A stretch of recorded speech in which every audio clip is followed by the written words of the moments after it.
Welcome back, guys. It's Stephen from Upper Reach Winery, and today we are doing another live stream wine tasting, and today's focus is going to really be on red wine, and we're going to really talk about the different styles of red wine and also primarily the body of red wine, because that is something that is really important, especially when it comes to food pairing and also occasions for drinking those wines. So I'll quickly run through what we're going to be discussing today. It's going to be in the same kind of style as last week's Verdot tasting. So I'm going to start off with a bit of a background about each of these wines. Also talk a little bit more about how we can make wines more full-bodied, or how we can promote using winemaking techniques to make them a little bit lighter and more fruit-driven. So it's a really great little session we've got planned. We are then going to be tasting these three wines together. I have our 2018 Grenache, I have the 2017 Cabernet Sauvignon Merlot, and also our brand new release, actually, the 2016 Petit Verdot as well. So I think we had better get started. Now, I know a few of you are probably thinking, what the hell is he talking about? Like, body of a wine, like it's a liquid, for God's sake. Like, how is it going to be different? And what I'm really talking about, the best comparison that I can really bring it back to is the main difference between skimmed milk and full cream milk. Now, with skimmed milk, it's very watery, it's very light on your palate, whereas with full cream milk, it's going to be a lot more rich and creamy, and those are the main kind of differences between those styles of wine. Now, it's a really great opportunity to really talk about why wines can be made either light-bodied or full-bodied. So pretty much to start off with, the main thing that makes for a full-bodied wine is the grape skins. Now, the skins are very important. Now, the skins are actually where the colour and the tannin come from the wines. And basically, there are a few winemaking techniques that we use as well to promote the extraction of that as well. So it's really interesting. And so when we're talking about out in the vineyard as well, different grape varietals, and there are over 10,000 different grape varietals, like Cabernet Sauvignon, like Shiraz. They're all very different, and they have different skin thicknesses as well. And it's very interesting because things like Shiraz and Cabernet Sauvignon, they have quite thick skin, so they're generally quite big, bold, tannic. Whereas thinner skinned varietals like Pinot Noir, Grenache, Merlot, they're a little bit lighter and a bit more kind of, more summery and quite vibrant as well. Now when we're really looking at the grapes when we're harvesting, it is also about ripeness as well. So it's pretty much how you want to, when you pick the grapes, you need to have them at a certain Beaumet level, and that is pretty much the amount of sugar that's in the grapes that can be converted into alcohol. And it really gives a great kind of like snapshot into what the wine is going to be like. So those lovely ripe sugars in the grapes, they're going to be turned into alcohol, and they're going to create quite a full wine as well. Now obviously the varieties are very different, the skin thickness is a huge thing that impacts it as well. And also when we go into the winery with those grapes, some of the processes that we do out the back as winemakers and everything like that, pump over is a really important process. Now, pump over is pretty much when the red wines are fermenting, we then have to draw the fermenting grape juice from the bottom of the tank and pump it onto the top. Now, what that does is it extracts the tannin and the colour from the grape skins. And the best thing about it as well, honestly, this this process has to be done like every few hours, day or night as well. So it is exhausting for poor Derek. And pretty much when we are doing our pump over as well, what's happening is really that pummeling action that is extracting those the color from the skins, the tannin as well. And it really just allows for a nice full-bodied, very complex style of wine. So it's a great little method of doing it.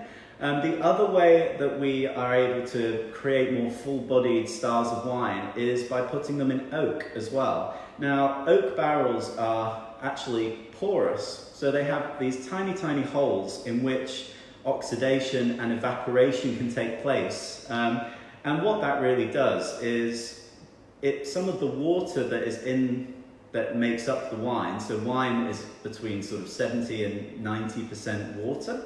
I know, shock and horror, like there's actually something in it that's good for you, but yeah, no, I mean, pretty much so what happens is the evaporation takes place, so it removes some of the water, and it therefore, it really sort of makes the ratio of water to all of the glycerols, the sugar, the alcohol, it makes that ratio higher. So therefore, it appears to us to be a lot more rich and textural, full-bodied. It's very, very cool. And yeah, I think I'll definitely go into depth a little bit more about oak barrels when I do a Chardonnay tasting. That's possibly in the pipeline, but I mean, it's completely up to you guys what we want to talk about as well. I think we'd be best to move on to tasting these lovely wines. I hope you all have your glasses ready to go and your lovely wines. As you can see here, I've popped on an aerator on all of these wines. It's super important. Aeration is it'll make or break a wine. I urge you to go out and get one of these Vino Airs. They are literally the best on the market. They're so, so good. And there's a noticeable difference between when you just crack a bottle, pour it in, or if you pop one of these on. There is a huge difference. And if you've done any of my wine education classes here at Upper Reach, we do an exercise in that as well, and pretty much it is astounding the difference. So I urge you to give those a go. Let's get pouring. So the first thing that I want to talk about as well is the colour. Now, when we're talking about the body of wine as well, you can actually tell straight away from the colour what it's going to be like, if it's going to be a fuller style or if it's going to be a bit lighter. So I'll just demonstrate. So let's get some of these poured. I can hear the glugs from here. Here we go. So we've got the Cabernet Sauvignon Merlot. There we are. So just do yourself a nice little tasting pour, and I'll give you a little tip on how you can really show the colour in the wines. Alrighty, so let's have a little look here. So for the purpose of the video, I've got a nice little white background here. Now, what I want you guys to do at home, try and find a nice little white background. Ideally something with some text on it, because I want you to try and see if you can read through the wine, okay? So when you're doing it, I want you to hold the wine like this against the white background. So for the purpose of the video, I'll do it like this. So I'll give it a little swirl. So you can read pretty clearly through this wine. So you can kind of tell that this is going to be more of a lighter style. So that's the Grenache. With the Cabernet Merlot, when you do the same thing, it's a little bit harder to read through. It's a little bit harder, but it's still, you can still see a little bit of it. But then we talk the Petit Verdot, and this is super full-bodied. You can't read that at all. At all. That is just a really concentrated little drop, that one. Now, before we taste them, and I know I'm chomping at the bit to get into these wines, but I just want to give you a little bit of a history about the three of them. So the Grenache, it's actually originally a Spanish varietal. So Grenache is also known as Garnacha as well, and it actually originated in northern Spain in a region called Aragon. And if you know your like 6th grade history, Catherine of Aragon being one of Henry VIII's wives, that's actually where she's from as well. So it's a very cool little connection, little tidbit there. Grenache is a very sort of thin-skinned grape. Can be quite fickle, especially in like warmer climates as well. And you can see that in the wine, like it is much more clear, like you can see right through it really. But yeah, Grenache is a beautiful varietal. It's one of the heroes of the Swan Valley, like the Verdot that we talked about last week. Onto Cabernet Sauvignon Merlot. Now this one used to be called our Blackberry Red, but we decided it was way too good for that, and we changed the name just to the Cab Sauv Merlot. All of this wine really sort of challenges like people's, like a lot of people think that only like great Cabernet Sauvignon from Western Australia can only be grown down in Margaret River. I think this wine really challenges that. It's a very concentrated little drop, that one, it's beautiful. And then we have our Petit Verdot. Oh, actually, jumping back to the Cabernet Sauvignon Merlot.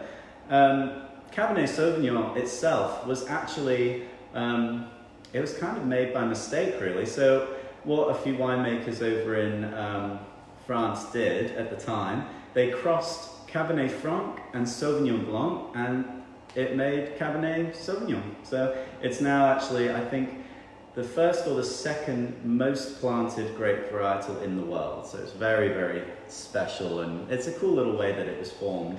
And pretty much, when we're talking about the grape skins as well, Cabernet Sauvignon, very thick skins. You get a lot of tannin from Cabernet Sauvignon. But Merlot has a lot lighter. So with having the blend, you can kind of see that it is it's kind of medium bodied. That's what we'll describe that wine as. And then onto the Petit Verdot. Now, Petit Verdot is a real, like it is a massive wine. It is super rare as well, like you don't come across it very often. It originates just south of Bordeaux, and it's used in our Bordeaux blends that they just took over the world really. But over in Bordeaux, they actually struggled to ripen it to make it into a full wine of its own. So what they have to do, we've got such an advantage here with our Mediterranean climate that we can fully ripen it and make a beautiful, rich style of wine that's quite similar to, like, kind of a cross between Cabernet Sauvignon and Shiraz. But yeah, it's a beautiful little wine. If this is the first Petit Verdot that you've ever tried, do comment and let me know what you think. It's very, very cool. Yeah, let's head on to the tasting, shall we? So, first off, let's start off with the Grenache. Now, give it a nice little swirl, just like last week. We really want to make sure all of those beautiful aromas that are in every single drop of this wine are collected in this lovely bowl. And we've got to give it a sniff. So, wow, that is really intense on the nose, isn't it? So, oh, beautiful. So, the first few things that are jumping out at me with this wine, like maraschino cherries, they are super strong with this wine, so they are just jumping out of the glass at me. So maraschino cherries, nice red licorice character as well, like candied strawberries as well. There's a real interesting candied character to this wine, like it smells very fruit sweet, but when you taste it, it's got this beautiful dry finish. Fun little fact as well, when we're making the Grenache, we actually do like a small amount of whole bunch fermentation as well. So that's referred to as carbonic maceration. And carbonic maceration, it's very, very cool. So you actually put in whole bunches of grapes with the ferment, and they will ferment on the stem. And what it really does is it buffs up the fruit character of the wine, and it also really just adds this candied character to it. It's really, really yummy. If you have any wines like a Gamay or like a Beaujolais style, pretty much those all go through carbonic maceration as well, and they kind of get this little like bubblegum character to it, so it's very, very nice. Anyway, enough talking, let's drink. So, let's give this a go. I don't recommend doing this at home again. Yep, you've just got to enjoy yourself. Again, that is just really intense on the nose. So.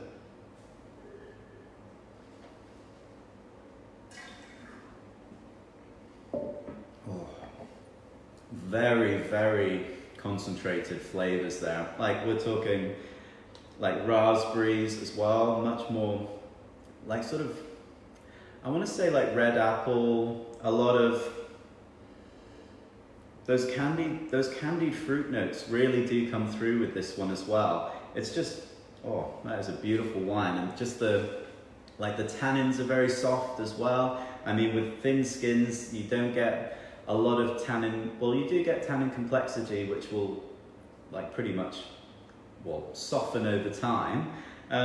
But yeah, very, very smooth. Now, I generally will chill this wine. I pop it in the freezer for 15 minutes, and that is a perfect temperature for me.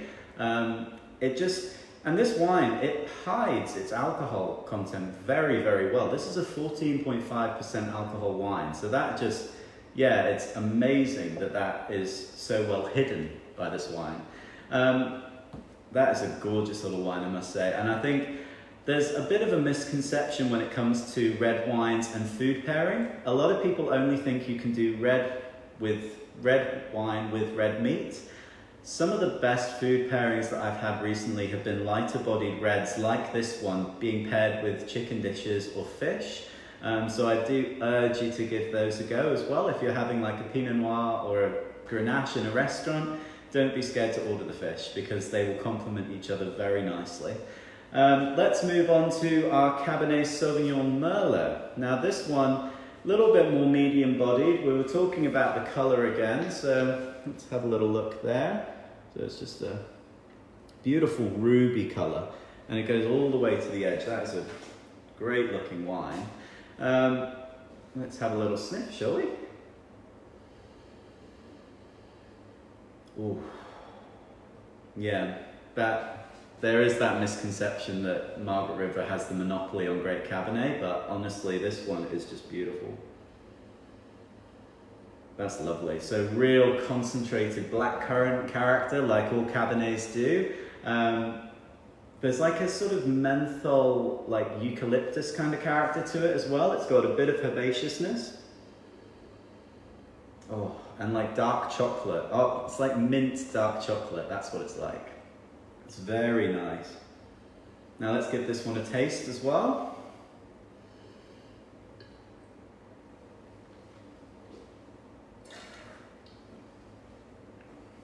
Wow. See, already I can feel that that's a lot heavier on the palate than the Grenache. It's just very, oh, that's a beautiful little drop. And it stays around for a long time as well. That's how you can tell a really great wine. I would love to see this in a few years as well. It is very, very popular, so it wouldn't surprise me if we sell out soon. So definitely get your hands on some because it is very, very nice. But yeah, beautiful concentrated blackcurrant and lots of like a subtle thing of like blackberry as well. That is just a lovely little drop. Now, in terms of food pairing, I mean, Cabernet just pairs so beautifully with steak. Really, really does. I know it's the very easy option, that one, but honestly, you cannot go wrong with it as well.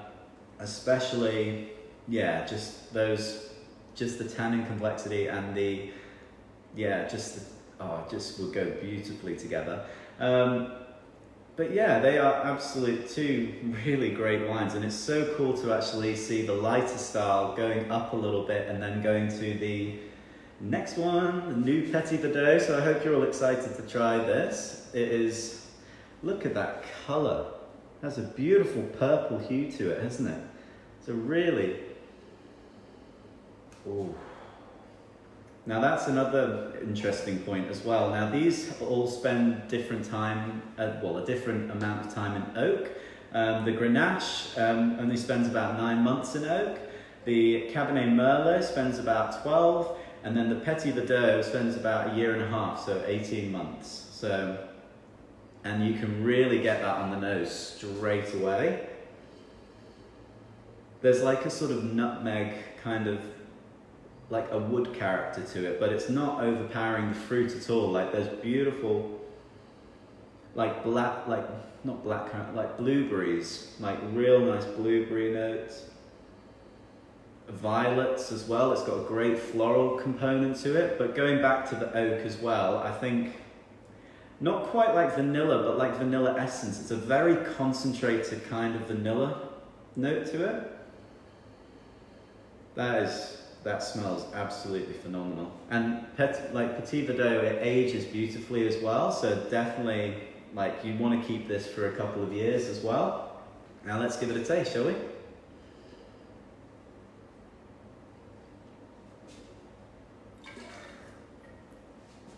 Oh, that is such a big wine. So Casey from the Travelling Corkscrew once described this as an iron fist in a leather glove. Great description for it as well. It's so velvety, but it's really just, oh, that is a gorgeous little wine. I think, oh, that's so yummy. So all of those beautiful like dark fruits come through. So like the blackcurrant, the boysenberry, the blueberries as well. That is just a beautiful little drop, I must say. And in terms of food pairing, Petit Verdot, like I want you to pair this with something slow cooked. Like I'm talking beef bourguignon or just a great little beef stew. Red meat stews, that kind of thing, because the body of this and the tannin structure that this has as well, yeah, would just go absolutely beautifully with that. But wow, it is really, really yummy. Yeah, well done for everybody who came in and collected their lovely trio as well. I'm sure you're all enjoying them. I reckon we should do some question and answers. I mean, this is like my favorite part of the whole thing, so I would love to hear from you guys. Let's have a little look. Here we go. Wow, lots of comments. Thank you very much. Here we go. There we go. Fantastic. Oh wow, from Yorkshire, Ian. Thank you very much, that's very kind. Here we go. Oh, thank you guys. Wow, ooh. The best port Ian has ever tasted from here. Oh, I should do a fortified one of these. That would be good fun. There we go. Oh, hi Mum. Wonderful. Oh, you're having the Verdelho now, Ren. Very, very nice. Oh, these are wonderful. Oh, fantastic. Let's have a little look. There we go. Oh, hello, Sue. There we go.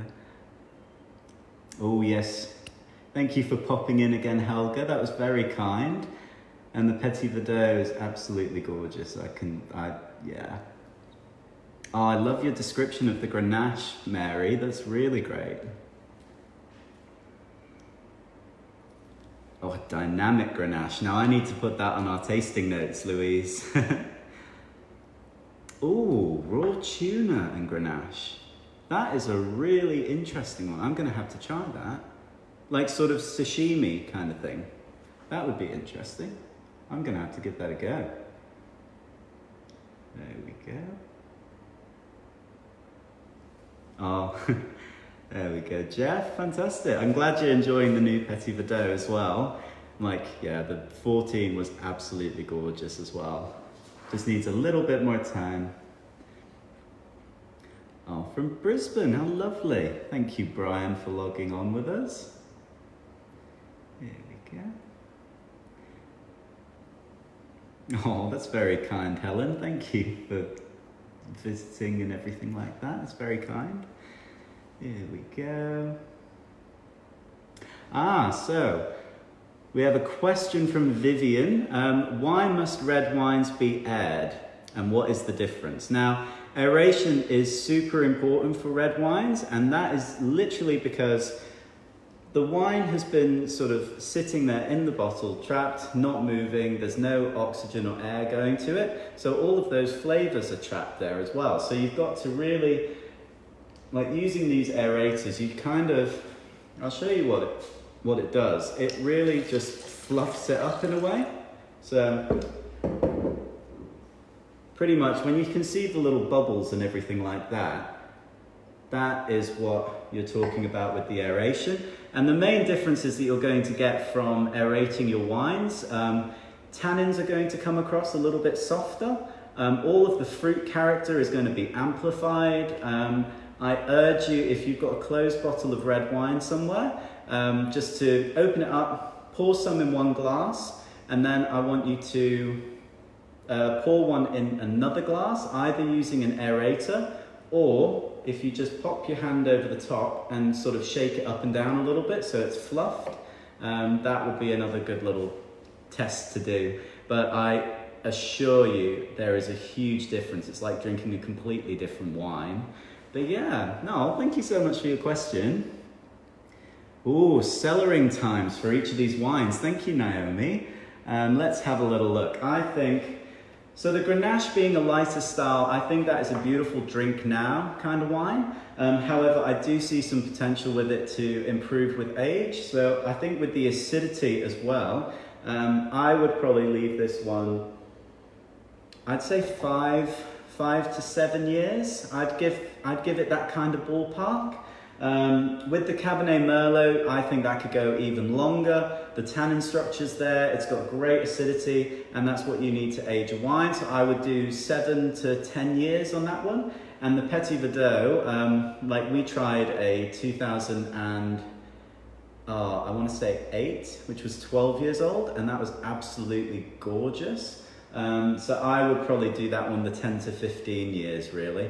Yeah, they're all very, very high quality wines, and they will last for a long while. I'm actually very intrigued to keep some of these Grenaches behind just to see how they would improve with age.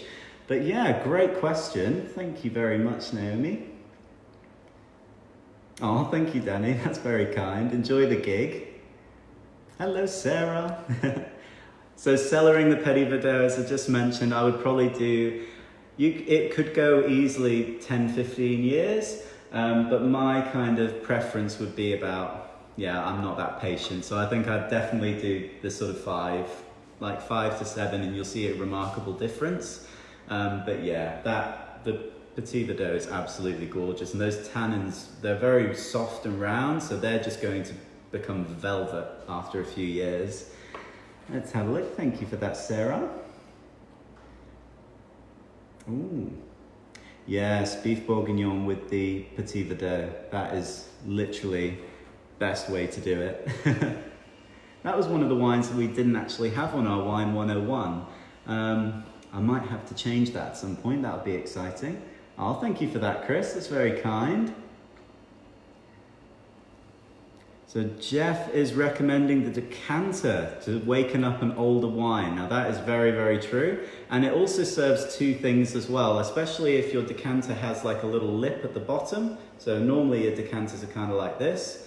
If it has the lip, all of the sediment that would have built up over time is actually going to fall down to the bottom, and it will get caught around that so it doesn't go in your mouth. So it's a really, yeah, decanters, as well as being really pretty, they are super functional as well. So I totally recommend the old decanter as well.